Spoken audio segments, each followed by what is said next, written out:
Um, I'm Lindsay Reynolds. I'm a CPO in the Detroit area, and excited to be a part of the Amputee Coalition conference this year. Glad that we're doing it virtually. And today I've been asked to talk about advancements in hip disarticulation and hemipelvectomy. So this afternoon we'll start with arguably the most important aspect for a new amputee and their support system, which is peer support. Then we'll go into a brief history to understand where hip and hemi prostheses began so that we can appreciate current technologies and advancements. We'll go into discuss design consideration, which includes sockets and components. And then I'll show a glimpse of the fabrication process for those who don't get to see what goes on in our labs. And we'll close by discussing lifestyle considerations and goals and things beyond basic ambulation, and also those early physical therapy goals.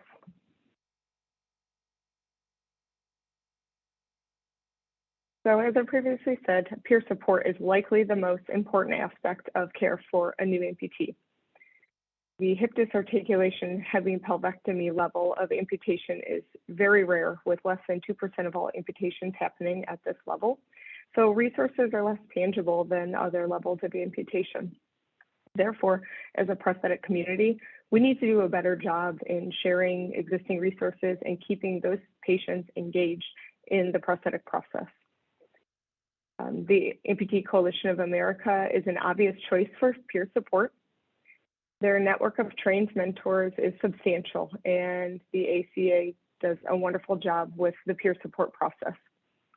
Another resource for patients and their families is AmpPower.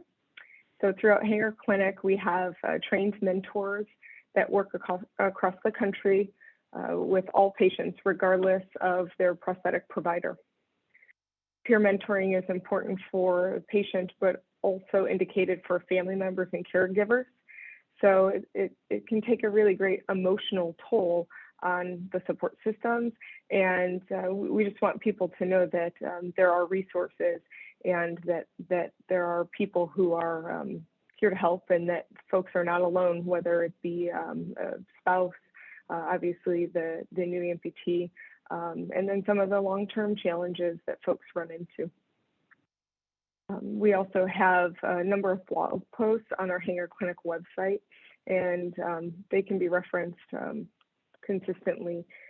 So just some really great resources, but keep sharing the information and keep searching and reaching out to these folks, because this is an important process. So a little bit about the history of hip and hemi prostheses. The first of the modern era socket was in the 1940s and was talked about as the tilting table style. The joint was attached throughout the weight line, which led to it being inherently unstable to ambulate unless it was locked. So a decade later brought the first rendition of the Canadian hip. The more anterior placement of this joint allowed the weight line to remain posterior to the joint, and so therefore the socket and hip alignment remained stable, so could walk without a locked hip joint. Updated materials throughout the years also improved comfort and hygiene. A lot of the early renditions were leather, which we know can be kind of disgusting and age over time, not super hygienic. So the onset of plastic even was a great step. And the alignment changes made through the Canadian hip, and those alignment changes that established throughout their different renditions are very similar to the standards that we utilize today.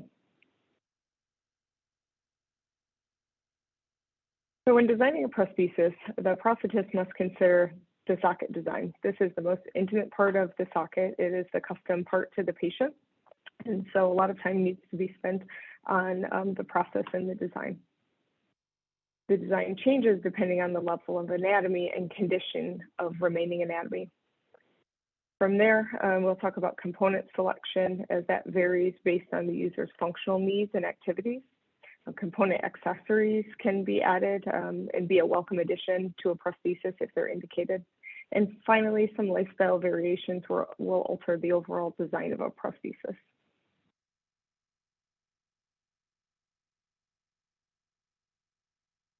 The design of the socket is determined by the wearer's anatomy and functional goals. Traditional sockets encompass the remaining anatomy and musculature. Patients with this level of amputation have unique anatomical considerations based on the surgical technique performed. Thought must be taken into the changes in muscle insertion with the removal of the femur or part of the pelvis. Intimate fit of the socket and suprailiac belt should be evaluated in the test phases. Gapping or loose fit will prevent full suspension and cause unstable gait or alignment.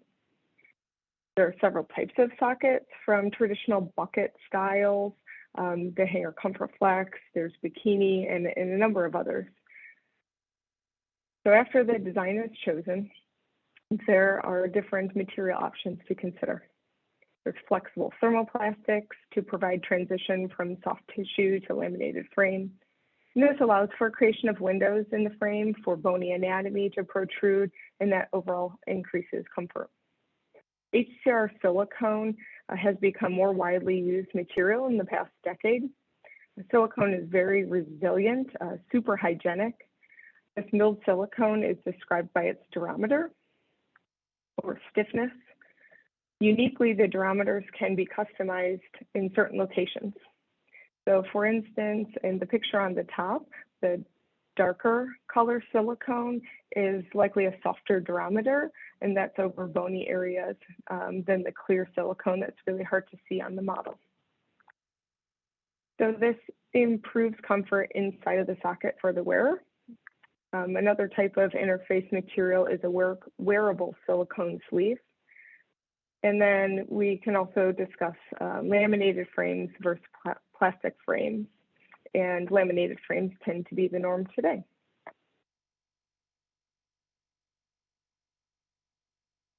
To begin the socket process, an impression is taken of the patient's residuum. The most common way to obtain impression is a casting for this level of amputation. The impression then turns into a positive where a clear diagnostic socket is created for trial in the office. Contours and alignment are evaluated through this process. So here's a fun little glimpse into the fabrication of a socket. In this instance, the socket was being fabricated at a national fabrication center. So we digitized the plaster model so it could be carved out of foam at our fabrication center, where they were actually able to make the test socket. From there, we were able to install the components on site at our office because the alignment is captured in this little jig contraption here on the left. So after the patient and prosthetist approve of that diagnostic interface, then we'll move on to final production. So shifting gears from discussing sockets, we'll now take a peek into hip joints and other component options. So it goes without saying that our pediatric population is a very special patient population. And depending on the age of the child, functional goals may vary greatly, from getting up and walking to going to school to playing sports and things like that. So it's up to us to evaluate the functional goals. And as the prosthetist, what are we trying to achieve for this patient? Component function at the hip for this level of patient population can include swing phase control or a locked hip. Swing control can be altered by adjusting spring tension to allow the hip to swing faster or slower during the swing phase of gait or while the prosthesis is in the air advancing forward.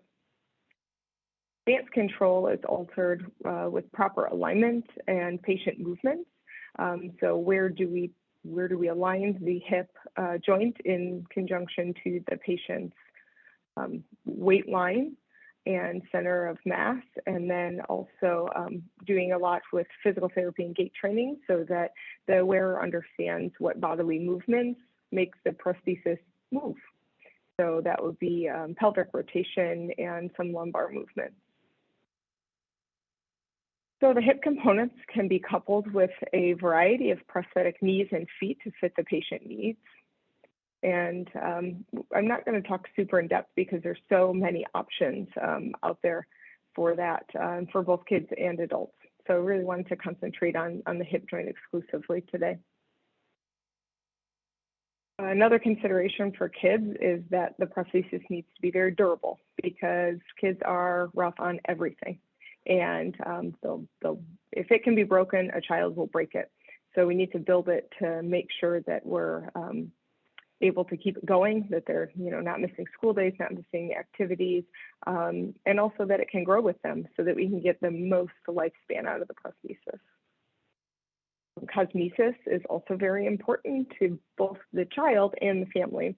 So we try to encourage the family to be an active part of this process and if it's choosing a special fabric for the lamination, or if it's putting a full cosmetic cover on, we absolutely will do whatever we can to make the prosthesis as visually appealing because that will increase user acceptance over time.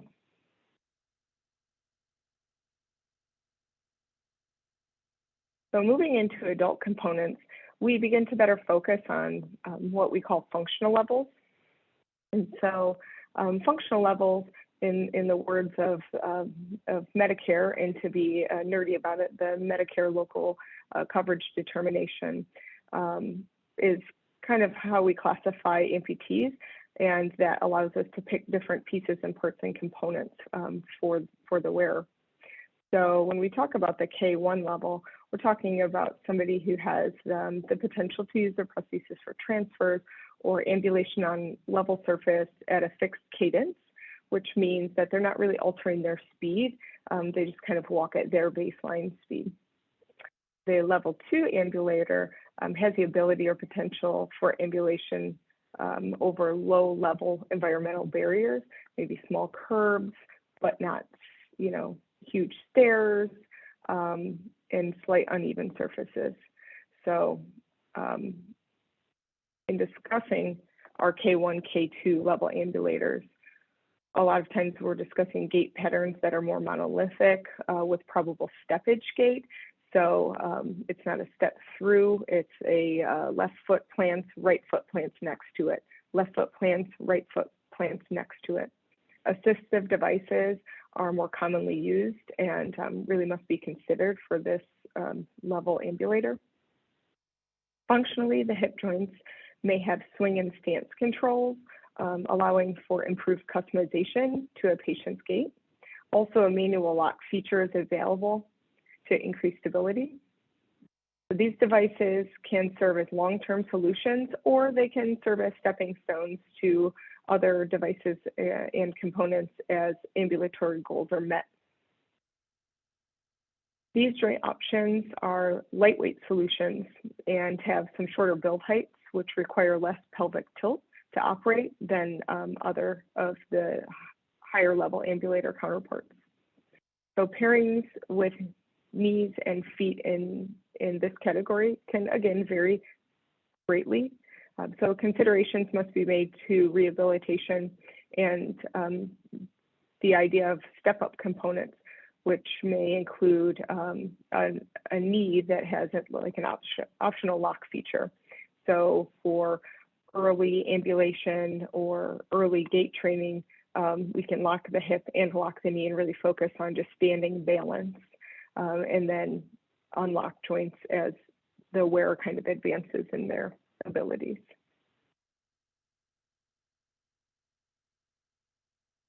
Our K3, K4 wearers really bring unique clinical challenges as we try to keep up with this active patient population. So our K3 level wearers have the ability to ambulate at a variable cadence, and that's the biggest change from a K2 to a K3 level ambulator, is that they can alter their speed. So they can slow down and speed up their gait. Additionally, they can traverse most environmental barriers. So ramps, hills, slopes, things like that. And then our K4 level are those who are consistently doing high impact or stressful activities and putting those types of forces through their prosthesis. So we'll consider our athletes or their sport prostheses a K4 prosthesis. Hip components for this level ambulator have increased adjustability by the prosthetist. So the addition of hydraulic units, for instance, offer more fluid motion at the hip. The prosthetist has additional settings to further adjust the hip joint for increased customization and gait matching to the sound side. Because our goal is to have the most symmetrical gait possible, and these types of hip joints allow us to ultra customize to the wearer. Some hip joints offer additional locking features, and the notable differences in this grouping of hips are the dampening feature. This decreases the abrupt change in direction from swing to stance and allows for a visually appealing gait with decreased compensatory motions. And the knees and feet for our K3, K4 patients range from mechanical to microprocessor. Special considerations must be completed for sport prostheses as well. So a lot of patients may have a different knee and foot for running, but utilize the same hip joint. And this is a little bit different than your lower level amputations like transfemoral or transtibial.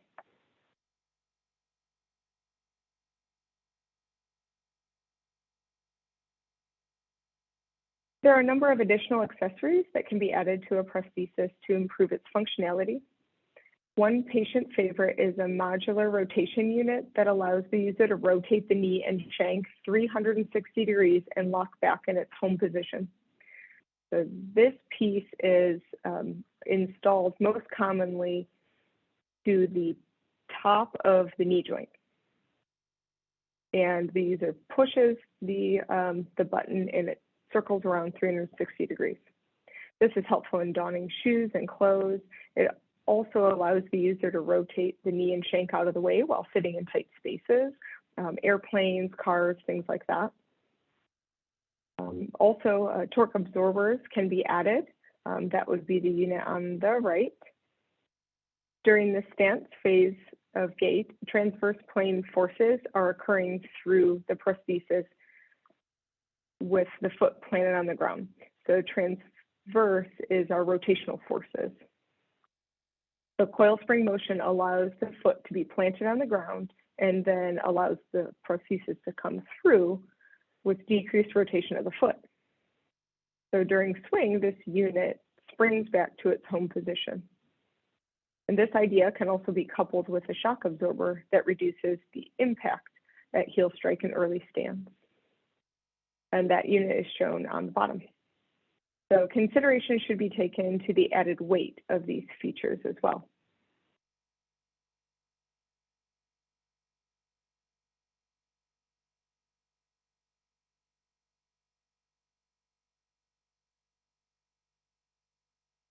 So then we start talking about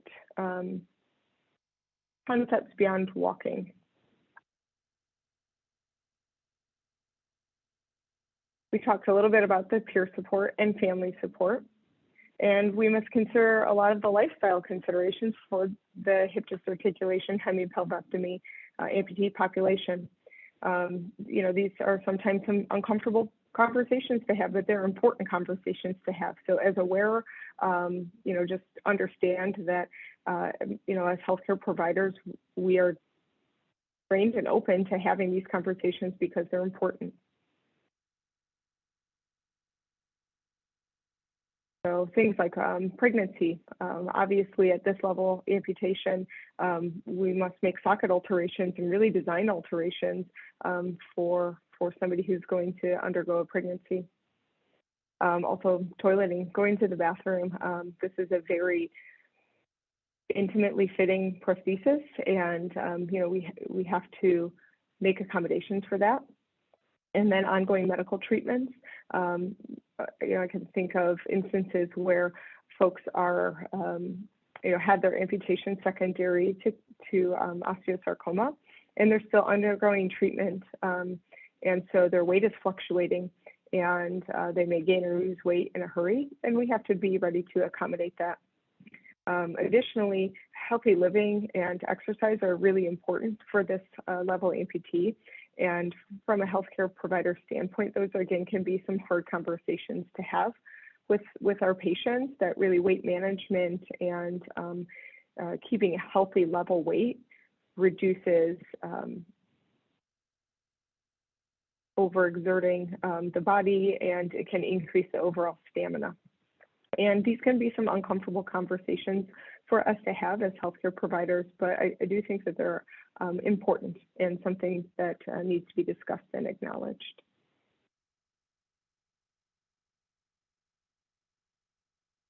Well, physical therapy is an essential aspect of the physical outcome of a hip disarticulation or hemipelvectomy amputee. In the acute phase, amputees learn to use assistive devices, balance on their remaining sound side, and transfer from bed to wheelchair. Early prosthetic fittings include basics like weight shifting, proper sitting and standing techniques, and basic stance control of the hip, knee, and foot components. The higher the level of amputation, the more pieces and parts that the wearer really has to control. And so just getting those basics down of what gestures and movements control the prosthesis is really important to do. So physical therapy and finding a great physical therapist that's either well-versed or very eager to learn and work with the prosthetist and the physicians is really important to do. As the wearer advances, we start talking about advanced techniques such as stairs, ramps, slopes, walking backwards, and then the fun stuff like running and exercise, basketball, kickboxing, all of those types of things.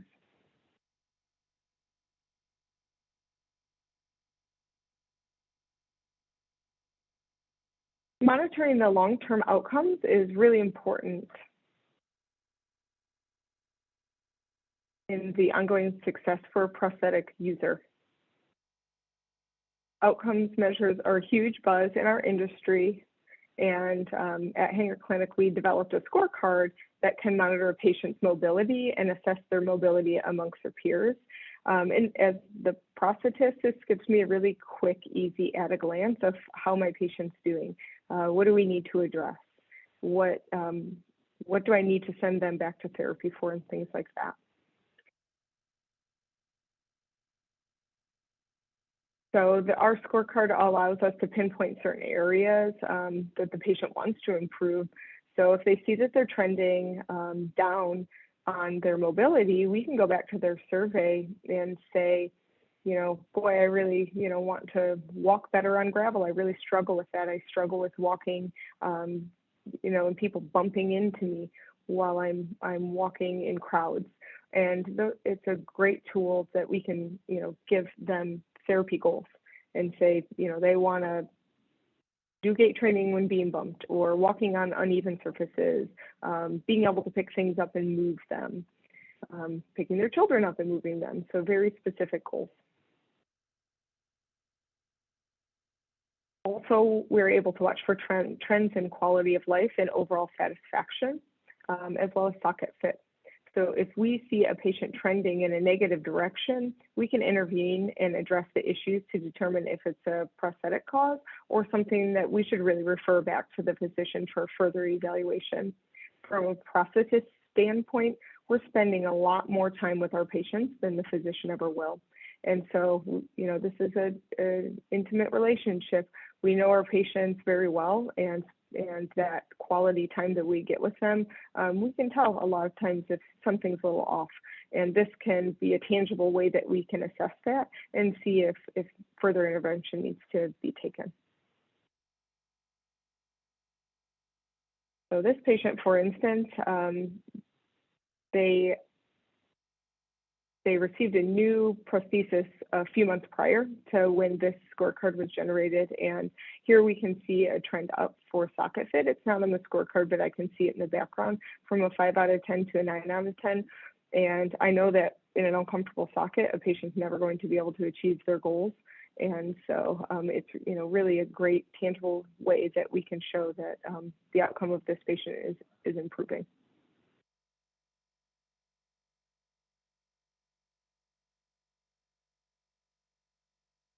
So after we get beyond the basics of walking, just that community ambulation, it can be really fun to go to that next level with our patients. And so this is a video that was taken this summer of one of our patients that was motivated. We kind of had the languishing of the pandemic and was motivated to start running again. And so very neat to see him, super active guy, a great individual, great role model for the hip and hemi population. And we're looking forward to continuing to work with him and getting him up and moving. Ricky does everything. He coaches basketball, plays basketball, does kickboxing, and runs. So really neat guy to see. So with that, we can close. When the video stops, I love it. He keeps getting back up. It's such a cool video. This guy's amazing. Just such a motivator. So I thank you for stopping by today to our virtual meeting, and my contact information is here if there's any questions or thoughts that anybody would want to share.